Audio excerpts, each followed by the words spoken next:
우리는 우리가 안고 있는 문제들을 해결하기 위해 부단히 노력하고 있습니다. 혼란한 사회 구석구석에 질서를 이룩해 보려고 모든 단체나 기관들이 분주하게 노력합니다. 평화를 정착시키려고 애씁니다. 그러나 현실은 어떻습니까?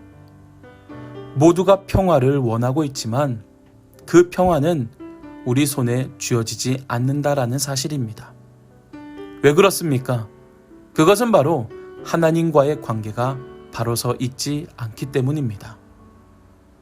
우리가 하나님과 화목해되지 않는 한 평화는 우리의 것이 아닙니다. 이사야 선지자를 통해서 하나님께서 친히 이렇게 말씀하였습니다. 이사야 57장 21절을 보시면 내 하나님의 말씀에 악인에게는 평강이 없다 하셨느니라. 평강이 없는 세상을 세상 역사가 증명하고 있지 않습니까? 현재 우리의 역사도 이것을 뒷받침해 줍니다. 우리가 얼마나 많은 돈을 가졌느냐가 중요한 것이 아닙니다. 얼마나 많이 배운 지성인이냐도 중요한 것이 아닙니다. 얼마나 권세와 영화를 누리는지 아닌지 그런 것도 중요한 문제점이 아닙니다. 문제는 우리가 악한 자리에 머물러 있는 한, 다시 말해서 우리가 하나님께 복종하지 않고 그의 영광과 존귀하심을 찬양하는 삶을 살지 않고는 평화가 무엇인지도 결코 알 수 없다라는 말입니다. 물론 우리는 이 세상의 부귀 영화를 모두 누릴 수 있습니다. 그러나 이러한 것만 누리는 자들은 오갈 데 없는 거리의 고아만큼이나 아주 불행한 자들입니다. 안식이 없는 자가 악인의 자리에 처해 있는 자입니다. 하나님은 분명히 말씀하셨습니다. 악인에게는 평강이 없다. 하나님과 화평을 누리지 않고는 그 누구도 소망이 없습니다. 그렇기 때문에 하나님과 화평케 되는 것이 중요합니다.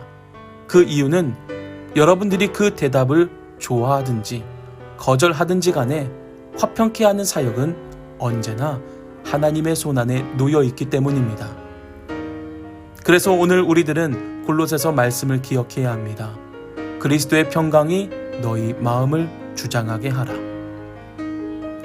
화평을 이루고자 한다면 우리의 마음을 내려놓고 우리 마음을 움직이고 주장해 주실 분을 모셔야 합니다. 그분이 바로 예수 그리스도입니다. 예수 그리스도께서 우리 마음의 주인이 되어주신다면 그 마음은 결국 화평을 위한 마음이 될 것입니다. 또한 우리들은 그 화평을 위하여 부르심받은 자들임을 인정해야 합니다. 부르심받은 자들이기 때문에 예수 그리스도께서 온전히 우리의 마음을 내어 맡겨야 합니다. 내 마음으로 생각하고 움직이는 순간 절대 화평은 이루어질 수 없습니다. 인간의 마음은 서로 사랑하라.